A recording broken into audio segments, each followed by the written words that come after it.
मी म्हणायचो ना काय मला सांग ना यार 6 महिने घेतले होते तिने मला होकार द्यायला. ती म्हणायची लिस्ट बहुत लंबी है हिट लिस्ट पे तू है.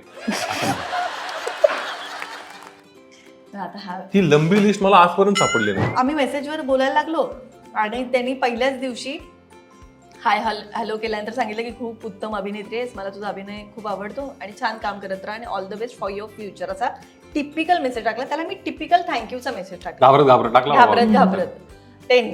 आणि मग नंतर त्यांनी दुसऱ्या दिवशी सगळंच भडास बाहेर निघाली की असं तसे मला तू आणि तेव्हा पण मी काव्यात्मक व्यक्त झालो. मी काय म्हटलं माहिती तिला, मी तिला म्हटलं की असं म्हणतात की मनामध्ये एखादी गोष्ट फार काळ ठेवावी नाही, मग आपल्याला त्रास व्हायला लागतो, म्हणून मी मनात जे ते बोलून मोकळा होता असं काहीतरी मी तेव्हा बालिश बुद्धीने ते मेसेज केला होता 8 वर्ष आधी.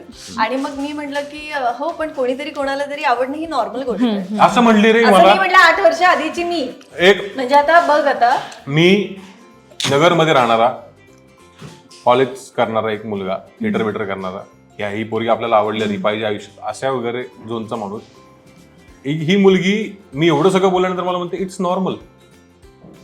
मी टेरेसवर जाऊन 3दा खाली आलो परत. म्हणजे इट्स नॉर्मल, हे नॉर्मल नाहीये, मला आवडतेस तू, हे म्हणतोय मी तुला, हे नॉर्मल नाहीये, आणि मी तुला प्रपोज करतोय ग, तू नॉर्मल काय म्हणतेस. आणि माझं असं झालं की हा म्हणजे कोणीतरी कोणाला तरी आवडणं ही नॉर्मल आहे, तर मग ठीक आहे आपण म्हणजे नॉर्मल बोलू शकतो.